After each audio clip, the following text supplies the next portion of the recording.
Hey everyone, how's it going? In this video we are going to have a look at the LiquidRemix ROM for the LG V30. So let's get started.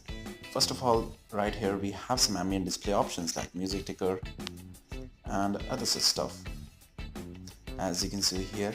And you have options like pickup, hand wave, pocket, and this is pretty good stuff here. And you have animations options, buttons, volume rocker customizations, as you can see here.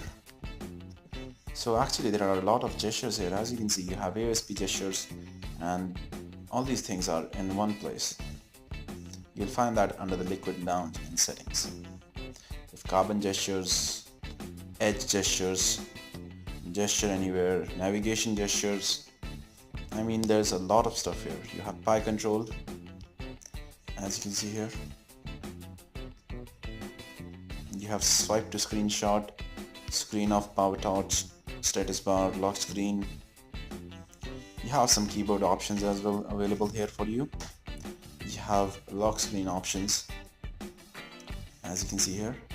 I will quickly go through these options. You can have a look at them and see which ones you like and which ones you would like to use in your daily driver device. And as you can see here, I'm talking about the performance has been pretty smooth for me on this ROM. I've had no issues. I really like this one,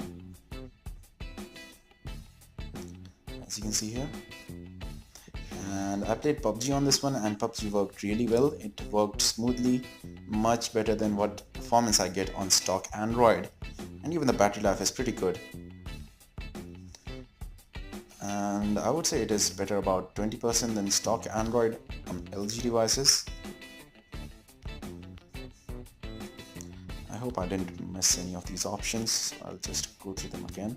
You have some quick setting options, and here is some quick setting stuff.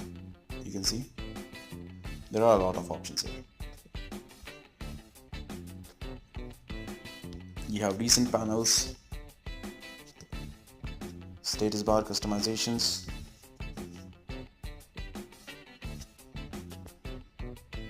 you have recent panel, status bar customizations. I'm using the dual SIM device here and dual SIMs work really well, but do note that GeoVolt will not work here on any custom ROM. GeoVolt only works on the stock ROM. And as you can see here, there are some display options available as well. Ambient display options, UI theme, background color,